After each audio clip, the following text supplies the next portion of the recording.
If there's one thing you need to know about me before I tell you this story, it's that numbers do not lie. People lie, family members lie, greedy siblings lie through their teeth, but a ledger, a balance sheet, an audit trail.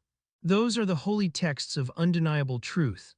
I'm a 35-year-old certified public accountant, and for the entirety of my life, I have been the undisputed scapegoat of my family. While my siblings thrived on manipulation, deceit, and ruthless opportunism, I found my solace in the quiet predictability of mathematics and tax law. To understand the sheer magnitude of the trap my siblings blindly walked into, you first have to understand the dynamic of our deeply dysfunctional family. I am the youngest of four. My eldest sister, Beatrice, is 39 and operates under the delusion that she is a high-powered real estate magnate. In reality, she flips mid-tier suburban homes using predatory lending practices and an army of underpaid contractors, plastering her aggressively photoshopped face on every bus bench in our county. Charles, 38, is the quintessential failed entrepreneur. He has bounced from multi-level marketing schemes to crypto scams to drop-shipping businesses, always projecting the image of a millionaire playboy while secretly borrowing money from our aging parents to cover his leased BMW payments. Then there is Diana, 37. Deanna is a social media influencer whose entire brand revolves around manifesting wealth and holistic wellness. She boasts a massive online following, though I know for a fact she buys her followers in bulk from click farms in Eastern Europe. And then there's me, Arthur, the boring accountant, the disappointment. Growing up, I was the designated target for every failure, every broken vase, every missing dollar, and every ruined holiday.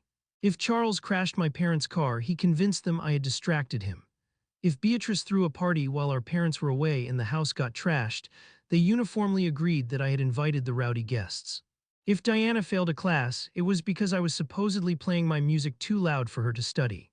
My parents, exhausted and easily manipulated by the older three's combined charisma, always took the path of least resistance. They blamed me. It was easier to punish the quiet kid who retreated to his room to read than to fight a three-front war against Beatrice, Charles, and Diana. By the time I left for college, the battle lines were permanently drawn. I severed my emotional ties to the family, attending family gatherings only out of a lingering, pathetic sense of obligation. I put myself through a rigorous accounting program, passed the CPA exam on my first try, and built a highly successful, peaceful life. I have a modest but beautiful home, a dog I adore, and a career that I genuinely love.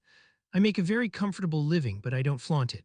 I drive a reliable 5-year-old sedan, I wear practical suits, and I keep my financial business entirely to myself. My siblings, of course, view my lifestyle with open disdain. To them, my lack of flashy designer clothes and luxury vacations means I am a spectacular failure. They openly mocked my career, calling me a glorified calculator and a pencil-pushing loser. But the true catalyst of this story is not my siblings. It is our Uncle Reginald. Uncle Reginald was my father's older brother, and in our family his name was spoken with a breathless, almost religious reverence. Reginald was the mythical golden goose. He was an eccentric, notoriously private man who had supposedly made an absolute fortune in the 1980s and 90s through a labyrinth of international shipping logistics, commercial real estate, and obscure investments. He lived in a sprawling, Gothic-style mansion on a massive estate about 2 hours north of us. He drove vintage Rolls-Royces, wore custom-tailored suits imported from Italy, and smoked cigars that cost more than my weekly grocery budget. He was also a deeply unpleasant, paranoid, and miserable human being. He had no wife, no children, and a profound distrust of everyone around him. My siblings, however, didn't care about his personality. They only cared about his net worth, which family legend estimated to be somewhere north of $30 million. For my entire adult life, I watched Beatrice, Charles, and Diana perform the most sickening, humiliating displays of sycophancy whenever Uncle Reginald was around. They fawned over him at Thanksgiving, laughed too hard at his offensive jokes, and constantly offered to help him manage his empire, hoping to get a peek at his ledgers. Reginald treated them like annoying gnats, tossing them scraps of attention just to watch them dance. I, on the other hand, barely spoke to him. When we did interact, it was purely transactional. He once asked me for free tax advice during a Christmas dinner.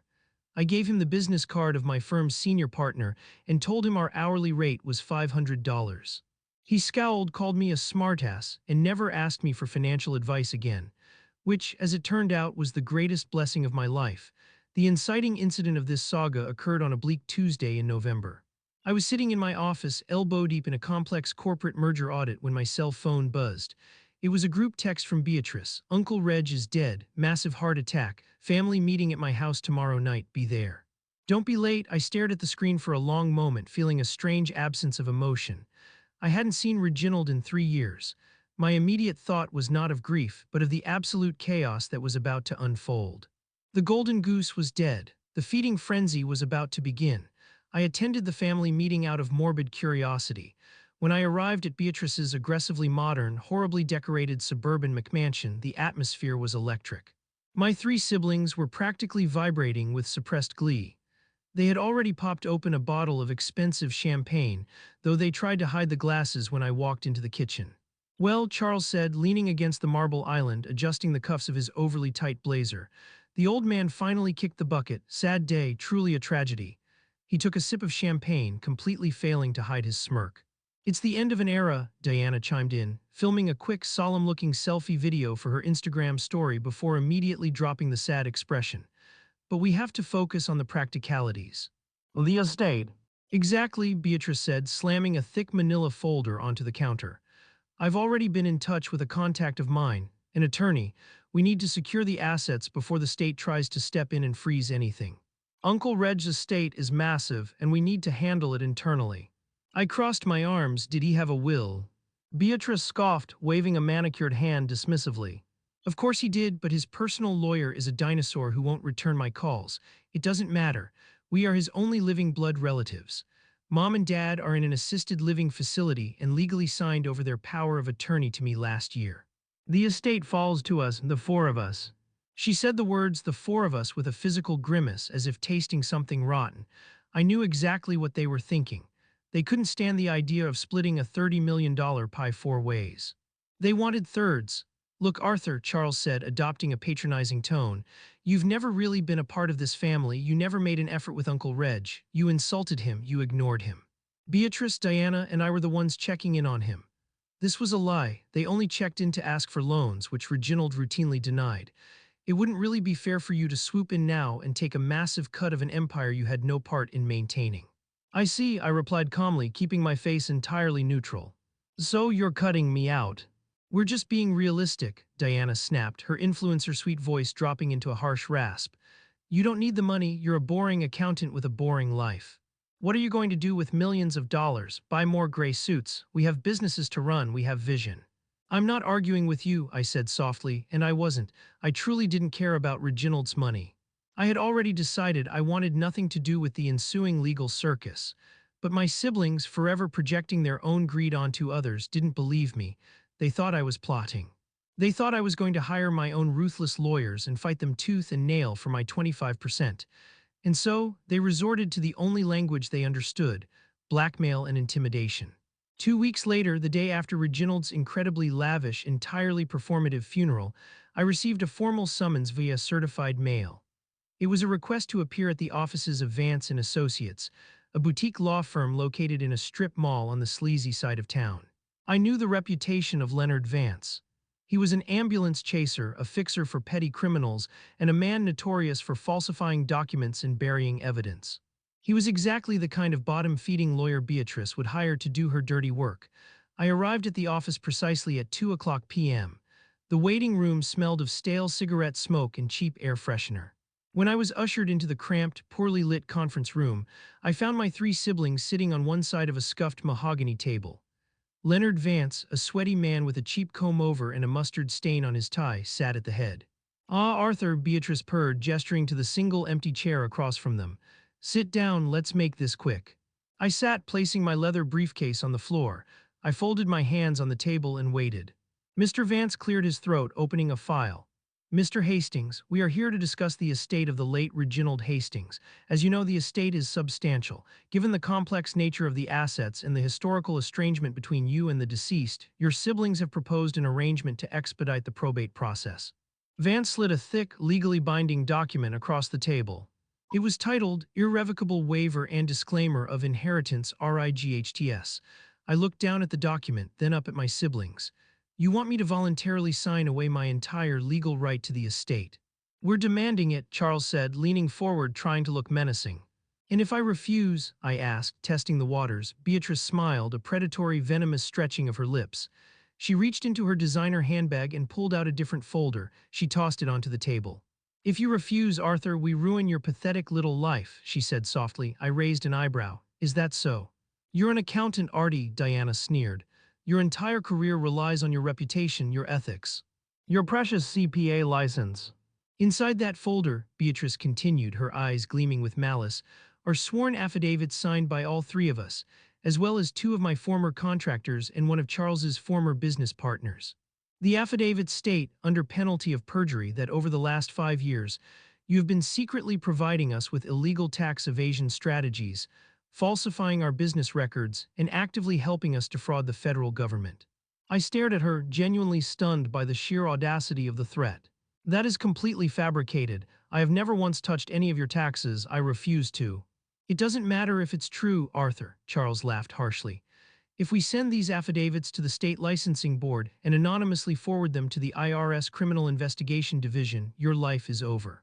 They will freeze your accounts, they will audit your firm, you will lose your job, your license, and probably your house before you can even prove your innocence in court. You know how the government works. An accusation of fraud is a death sentence for a CPA. I looked at the three of them. I saw the absolute cold-blooded ruthlessness in their eyes. They were entirely willing to destroy my career, my reputation, and my freedom, all to ensure their slice of the pie was larger. They had always been bullies, but this was a new level of sociopathy. They were extorting me. So, Mr. Vance said smoothly, tapping his pen against the table, the choice is yours, Mr. Hastings. You can engage in a protracted, highly destructive legal battle that will inevitably result in the loss of your professional credentials. Or, you can sign the waiver, walk out of here, and live your quiet little life in peace. Your siblings keep the estate, you keep your career. I sat in silence for a long time. The room was thick with tension. Beatrice was practically holding her breath, her eyes fixed on my hands. Charles was bouncing his leg nervously. Diana was chewing on her bottom lip. They were waiting for me to explode. They were waiting for me to scream, to cry, to beg, to threaten them back. What they didn't know was that beneath the table, out of their sight, I was clenching my fists to stop my hands from shaking. Not from fear, from the massive, overwhelming surge of pure, unadulterated adrenaline and joy that was currently flooding my nervous system. I had to bite the inside of my cheek until I tasted copper just to keep from bursting into hysterical laughter. Because I knew something they didn't. About a year prior to Uncle Reginald's death, I had attended a mandatory continuing education seminar on forensic accounting and advanced tax liabilities. During the seminar, the instructor used anonymized case studies to demonstrate how high-net-worth individuals hide assets, and more importantly, how their empires collapse when the IRS catches on. The instructor had displayed a redacted ledger on the projector, detailing a massive, multi-tiered shell company structure based out of Delaware and the Cayman Islands, deeply intertwined with commercial real estate holdings. I am a savant when it comes to numbers. I have a photographic memory for corporate structures. As I stared at the redacted slide, I recognized the distinct, bizarre corporate naming conventions. Aegis Logistics LLC, Chimera Holdings, Manticore Properties. These were the exact names of the companies Uncle Reginald bragged about during family dinners in the 1990s. Intrigued and possessing a higher level of access to public financial databases than the average citizen, I did some digging when I got back to my office. It took me 3 weeks of late-night forensic accounting, pulling public records, cross-referencing property deeds, and digging through obscure municipal tax filings. What I found was breathtaking. Uncle Reginald wasn't a billionaire. He wasn't even a millionaire. He was a financial corpse animated entirely by extreme leverage and tax fraud. Starting in the early 2000s, Reginald's investments had tanked. To maintain his lavish lifestyle, he began borrowing against his commercial properties. When the banks stopped lending, he stopped paying taxes. He stopped paying property taxes. He stopped paying capital gains. Most egregiously, he stopped paying employer payroll taxes for the dozens of people who worked on his estate and in his holding companies. By the time I finished my secret investigation, the picture was crystal clear. Uncle Reginald's sprawling mansion was mortgaged to the hilt and had 3 separate municipal tax liens on it. His vintage cars were all heavily financed or leased under shell companies that were technically bankrupt. His bank accounts were functionally empty, operating purely on a revolving door of high-interest predatory loans. But the crown jewel of my discovery was the federal debt. The IRS doesn't mess around with payroll tax evasion. The penalties compound exponentially. based on the federal tax liens filed against his primary holding companies, liens that were buried deep in obscure county clerk records, where my idiot siblings would never think to look. Uncle Reginald owed the Internal Revenue Service roughly $3.2 million. And because of the way his estate was structured, that debt would be directly inherited by whoever claimed his primary holding company. I knew this. I had known it for a year. I had kept my mouth shut because it wasn't my business, and frankly, I didn't care what happened to Reginald. And now here were my three siblings sitting in a sleazy lawyer's office, threatening to destroy my life if I didn't let them take full ownership of a radioactive financial bomb. I took a deep breath, forcing my face to look utterly defeated. I slumped my shoulders. I let my eyes dart nervously around the room. I played the role of the terrified, broken scapegoat perfectly. You would really do this? I whispered, my voice trembling slightly. You would destroy my license, it's all I have. Beatrice scoffed, rolling her eyes. Oh, grow up, Arthur, it's just business. We warned you not to mess with us. Now sign the paper. This is extortion, I muttered, staring at the table. Prove it, Charles said with a smug grin. Sign the paper, Artie. I slowly reached out with a trembling hand and picked up the heavy, gold-plated pen Mr. Vance offered me. I paused for a dramatic moment, letting out a long, shuddering sigh of surrender. And then I signed my name. I signed every page, I initialed every subclause. I officially, irrevocably, and legally disclaimed any and all rights, titles, and interests in the estate of Reginald Hastings, completely shielding myself from any liability, debt, or inheritance associated with him. Mr. Vance quickly snatched the paperwork back, checking the signatures. He nodded at Beatrice. Beatrice let out a triumphant laugh, standing up and grabbing her designer bag. Good boy, Arthur, I knew you'd finally see reason. Don't worry, when we sell the mansion, maybe I'll buy you a nice new calculator. Diana giggled, snapping a photo of the signed document with her phone, manifesting millions. Bye, Artie. They walked out of the office, leaving me alone with the sleazy lawyer. I stood up, picked up my briefcase, and walked out into the bright afternoon sun. As I got into my practical 5-year-old sedan, I finally let the laughter out. I laughed until my ribs ached. I laughed until tears streamed down my face. I stopped at a high-end bakery on the way home, bought a $40 chocolate cake, and ate half of it by myself in my quiet, peaceful living room. Then I waited. In probate law, the wheels of justice grind slow, but they grind exceedingly fine. For the first 2 months, my siblings were unbearable. They posted constantly on social media. Diana posted photos of herself touring the Gothic mansion, talking about renovating her new ancestral home. Charles posted photos of himself sitting in the driver's seat of Reginald's vintage Rolls-Royce, captioning it "Boss Moves."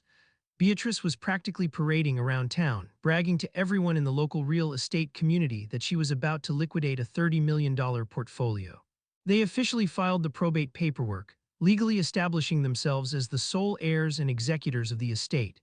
They bypassed Reginald's old, competent lawyer, who likely knew the truth and was dodging them on purpose, and used Leonard Vance to fast-track the transfer of assets into their own names. They wanted the money immediately. They didn't do an audit, they didn't hire an appraiser, they didn't do a title search. Blinded by greed, they aggressively took legal possession of every single one of Uncle Reginald's holding companies, transferring the primary ownership into a new LLC controlled jointly by Beatrice, Charles, and Diana. By doing so, they officially assumed the debts of the estate. The hammer fell in late February. I was at work reviewing a quarterly tax projection when my phone began to ring. It was Beatrice. I ignored it. 5 seconds later, it rang again. Charles. I ignored it. 10 seconds later, Diana. Over the next 3 hours, I received 47 missed calls, 22 voicemails, and an endless stream of increasingly frantic, entirely unhinged text messages. Arthur, answer the phone right now. ARTIE, what the hell is going on? Call me back immediately, you little bastard. Arthur, please pick up. I poured myself a fresh cup of coffee, leaned back in my ergonomic desk chair, and listened to the voicemails. The first voicemail was from Beatrice. She was screaming so loudly the audio was clipping. Arthur, the bank just locked me out of my business accounts, all of them. They said there's a federal levy. I tried to sell the mansion and the title company says there are millions in liens. Call me back right now, you fix this right now. The second voicemail was Charles, sounding on the verge of tears. Artie, man, bro, you gotta help me. Men in suits just showed up at my condo. They took the rolls, they're towing it. They handed me a stack of papers talking about payroll tax fraud. Artie, they froze my crypto wallets. How did they freeze my crypto? Please call me. The third was Diana, weeping hysterically. My cards are declining. I was at the salon and my cards declined. My bank said the IRS seized my accounts. Arthur, what did you do? You set us up. I smiled, taking a sip of my coffee. I hadn't set them up. I had simply stepped out of the way of an oncoming train they had insisted on driving. The fallout was catastrophic and, frankly, glorious to observe from a distance. The IRS does not negotiate kindly when they have you dead to rights on $3 million of unpaid payroll taxes. Because my siblings had legally absorbed the holding companies without doing their due diligence, the government pierced the corporate veil with brutal efficiency. To satisfy the massive federal debt, the IRS seized everything. They seized the Gothic mansion, selling it at a massive loss at a government auction.